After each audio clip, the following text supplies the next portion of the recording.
நாங்க எங்களோட e-commerce பிசினஸ்க்காக புதுசா பிரிண்டர் ஒன்று ஆர்டர் பண்ணியிருக்கோம். நாங்க எங்களோட e-commerce பிசினஸ் ஸ்டார்ட் பண்ணி 2 மாசம் ஆச்சு. அது என்ன பிரிண்டர் அப்படின்னு பார்த்தோம்னா கேனன் பிராண்டோட பிக்ஸ்மா G3373 அப்படிங்கிற பிரிண்டர் தான் ஆர்டர் பண்ணியிருக்கோம். இது ஒரு ink take printer, Kesrick printer மாதிரி இல்லாம இதுல ஈஸியா வந்து நம்ம இங்க் வந்து ரீஃபில் பண்ணிக்கலாம். அதோட இங்க் காஸ்ட் ரொம்ப கம்மியா வருது.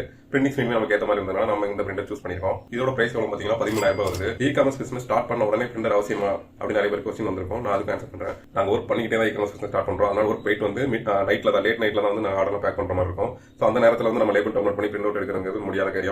அது மட்டும் இல்லாமல் மறுநாள் காலையில் சீக்கிரம் எழுந்திரிச்சு அடுத்து எங்க பிரிண்டர் ஷாப் இருக்கும் தேடி அலையிற மாதிரி இருக்கு. அது எங்களுக்கு கஷ்டமா இருக்கு. அது இல்லாம ஒரு 2 நாள் டிலே ஆகுது. நம்ம வந்து லேபிள் வந்து டவுன்லோட் பண்ணா அடுத்த நாள் தான் வந்து நம்ம டெலிவரி பண்ண முடியும். டிலே ஆகிறது நிறைய ஆர்டர் கேன்சல் ஆகுது.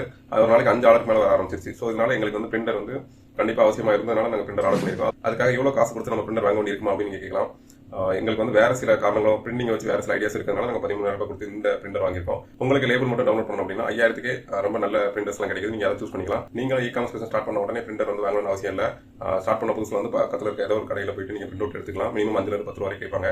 உங்களோட ஆர்டர்ஸ் வந்து எப்படி இன்க்ரீஸ் ஆகுது அதை பொறுத்து வந்து நீங்க பிரிண்டர் வாங்கிக்கலாம். இல்ல பிரிண்டர் எனக்கு கண்டிப்பா அவசியமா வேணும் அப்படி இருந்தாலும் என்னால் சீக்கிரம் ஷிப் பண்ண முடியும் அப்படின்னா நீங்க கண்டிப்பா மினிமம் பிரிண்டர் வாங்கிக்கலாம். இந்த மாதிரி நிறைய e-commerce பிசினஸ் ஐடியாஸ்க்கு எங்களை மறக்காம ஃபாலோ பண்ணி வச்சுக்கோங்க.